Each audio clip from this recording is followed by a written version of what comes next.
Contemplations over beer. Every drink has a lesson in it.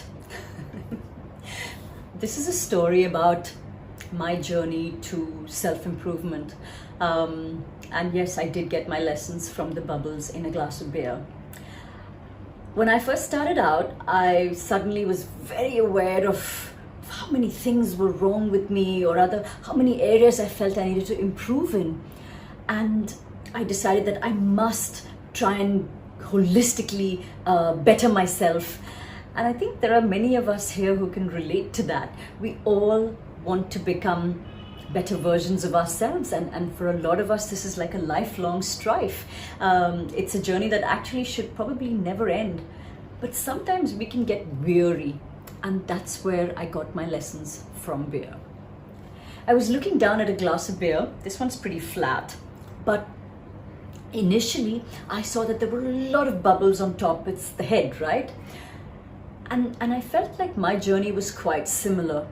When you first start off on a journey of self-improvement, it can seem like there's so much going on. There are very big bubbles, everything's right up there, and you can see this entire layer that needs to be fixed, removed, blown away, burst.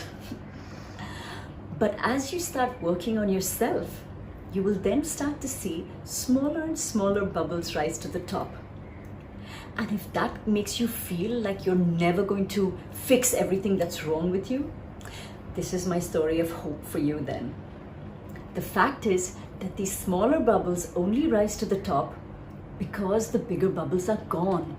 You're only even able to see the subtler aspects of your personality that you would like to work on because the more gross aspects have already disappeared. Very often when we're working on ourselves, we're not able to see the passing of something that was no longer desirable. It's like you've been meditating for 3 months and you don't even realize that you are less reactive than you were before. It's only when you suddenly look back on a very similar situation and you say, oh my God, 3 months ago, I would have been blowing my top at that. Today, it just passed me by, and it took me a whole 24 hours later before I even realized that I didn't react. So, with that, I hope to tell you that it is perfectly all right for these small bubbles to rise to the top. It's a sign that the big bubbles have passed. Cheers.